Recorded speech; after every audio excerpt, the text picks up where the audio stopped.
Take a look at what happened. This moment changed the 2024 U.S. presidential race. And these moments... with COVID, but so did this moment. Ladies and gentlemen, President Putin. President Putin. He's going to beat President Putin. President Zelensky. And obviously this moment. Not since Lyndon B. Johnson has a sitting president of the United States made the decision mid-campaign to not seek re-election. That's exactly what President Biden has done, throwing his endorsement behind Vice President Kamala Harris. It is my great honor to have Joe's endorsement. I'm proud to strongly endorse Kamala Harris. With Democrats rallying behind Kamala Harris, the winning streak Trump was on suddenly ground to a halt. And Trump, a twice-impeached convicted felon, who was also found liable for sexual abuse, now finds himself facing off against a former prosecutor and attorney general. I will proudly put my record against his any day of the week.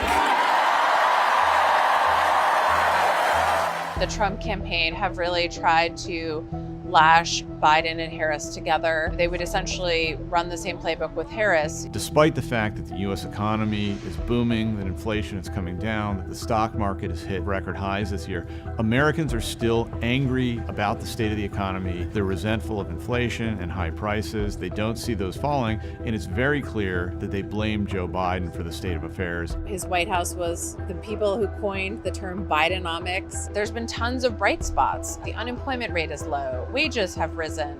They've done things like fixed roads and bridges. They've brought broadband to more communities. I mean, there are just a ton of wins, but they have a very hard time communicating those wins. Certainly, there are going to be tens of millions of Americans that are motivated by concerns over abortion, over the environment, over immigration, over just having Donald Trump back in the White House. But with swing state voters, I think that message, it definitely resonates, but not as much as other things. I proudly accept your nomination for President of the United States.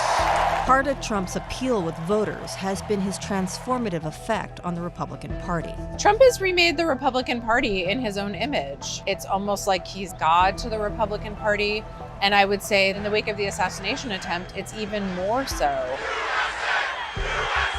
Where Trumpism differs from kind of traditional Reagan-style conservative is that it's far more populist, not necessarily in terms of policy, but rhetorically it's become more anti-Wall Street, more anti-rich, and you can see the way that that resonates with the enormous rally crowds that Trump gets, despite the fact that he has a wealthy, privileged background as a Manhattan developer. Enough was enough! If you see the kind of wild pageantry of the convention with pro wrestlers and Kid Rock, it's clear kind of visually and policy-wise that this is just an entirely different Republican Party that reflects and revolves around Donald Trump and what he wants it to be.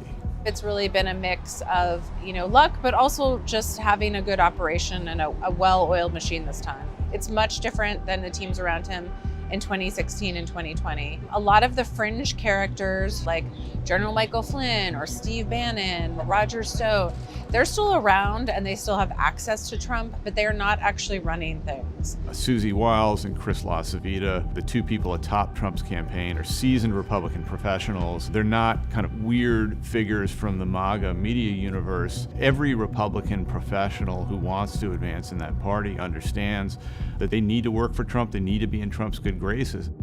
Trump is really an isolationist. He has long thought that Republicans should not get involved in policing the world. You have to remember that Republicans got Americans into the Iraq War. I was part of a team from Bloomberg Business Week that went down to Mar-a-Lago a few weeks ago for an exclusive interview with Donald Trump. And one thing he said was that he did not think that the US needed to be an insurance policy for Taiwan anymore. He said that they stole the chips business from the US. He loves tariffs. He doesn't love sanctions, so I think he could pull down the sanctions for Russia. Trump's foreign policy and rhetorical populism aside, as president, he did achieve some long-term goals for the GOP, starting with the Supreme Court. Conservatives have been engaged in a multi-decade-long effort to take control of the federal judiciary, and they've now succeeded all the way up to the level of the Supreme Court. So help me God. Donald Trump really remade the Supreme Court in his first term. You have to remember that he nominated and got confirmed 3 conservative Supreme Court justices. We saw them upend reproductive rights in this country, which is something that Republicans have long wanted. We have seen them really support the Second Amendment. And then we also saw them uphold this whole idea of presidential immunity, which really helps Trump in all of these various legal challenges he has. He had a White House counsel named Don McGahn who was really focused on remaking the judiciary, as was at the time Senate Majority Leader Mitch McConnell. And the two of them were really the architects behind confirming and appointing a whole raft of conservative justices through all of the lower courts, the appellate courts. That has a much greater legacy because these are people that can serve on the bench for the lifetime. They can rule, as we saw, in Trump's favor with the classified documents case in Florida. Trump appointees on the courts are threading the needle of the Republican agenda. We saw that most particularly with this decision on the Chevron case. It had to do with whether or not the federal agencies are able to make policy, and it means that these agencies can't make these rules and regulations as easily. That is a huge achievement for the Republican policy agenda. The GOP agenda is whatever Trump wants the agenda to be. And from everything we know about Trump, it means higher tariffs around the globe. It means draconian immigration restrictions, deportations. It means loosening of regulations. It means more drilling for oil and energy domestically. We want growth in our country. That's what's going to pay off our debt. Another Trump priority would be making his tax cuts, which mostly helped corporations and the wealthy, permanent. It's an idea that's widely popular with Republicans, even though, according to the Congressional Budget Office, it would add billions to the already ballooning federal debt. Trump is very eager to extend his 2017 tax cuts, and he wants to cut the corporate tax rate even further from 21% to 20%. That's the official policy proposal put out by his campaign. He told Bloomberg Businessweek he'd like to bring them down to 15%. It's something Trump cares a lot about. It's something that the business people in his ear want him to do. The prospect of corporate tax cuts has spurred prominent business figures to make hefty donations.